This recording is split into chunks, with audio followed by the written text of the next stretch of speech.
Okay, in this video we're going to be checking out the nidici XF3 frame. It's a frame for 3-inch props. And you can see here I've snapped an arm. And I was kind of surprised that this happened, but actually that I kind of thought about it a little bit more, it's probably have to do with the extra weight of this frame. It's pretty heavy.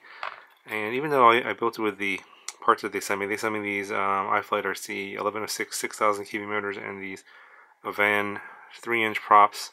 So I try to build it on a little bit lighter setup. It can take bigger motors, so the hole pattern for the arms here can take the 9mm motors, or actually the ones for these 1106 size, or it can take the 12mm hole pattern, which is going to be the 13, 14 size motors, the much bigger ones.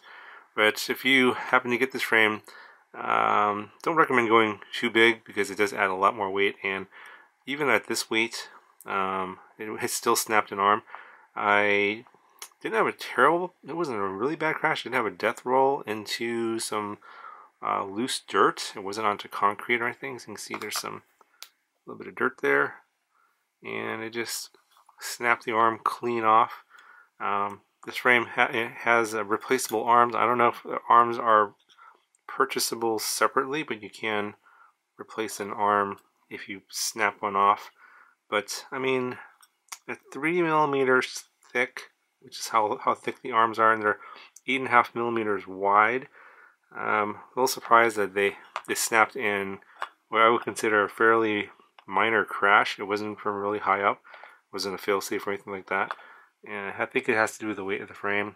You got these standoffs here, these M3 standoffs. There's 8 of them, and they're only 20mm high.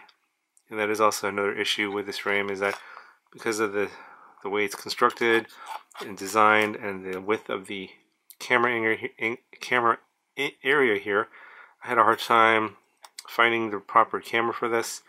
I ended up putting a Caddx camera here. This is the S1 with the 2.3mm lens. You can see it just barely fits in there, and I didn't really get that much camera angle.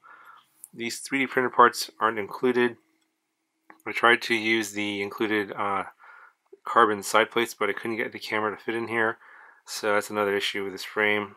Finding the right camera and getting any kind of camera tilt is going to be an issue. And then the area in the back here, I stuffed in a video transmitter and a receiver. That area is kind of tight as well, and I think it has to do with the narrow top plate and the M3 standoffs. So I think overall I would recommend not getting this frame because of all these issues. I don't think the arms are that strong, and even in a minor crash it's going to snap right off. So in terms of flight characteristics, I mean, it's like a true X frame, so it's kind of reminds you of like a Martian type frame. It kind of feels like that too.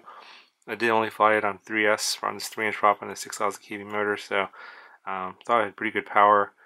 Thought the flight characteristics were fine. Nothing special to report there. I just flew it on stock Betaflight PIDs, and the tune seemed fine, but I only flew it for maybe a minute and a half or 2 minutes, and then I got the death roll, and that was the end of the frame. So I would say if you want to build a 3-inch frame, something like this, I would look at some other frame. Maybe not necessarily ones with replaceable arms, because I think at 3 inches, if you want to go with 11 size motors here, you probably want a single bottom plate to keep the weight down, versus if you're going to go with something like replaceable arms and a bigger motor, like say like a 1408 motor, for example. Get something with a 4mm arm in case you have a pretty bad crash. You might snap an arm if you're using replaceable arms, and if it's only 3mm. So it's a couple of pointers there. Yeah, not a whole lot to talk about here. I'll just go ahead and show you some flight footage, and I'll talk to you guys in the next one.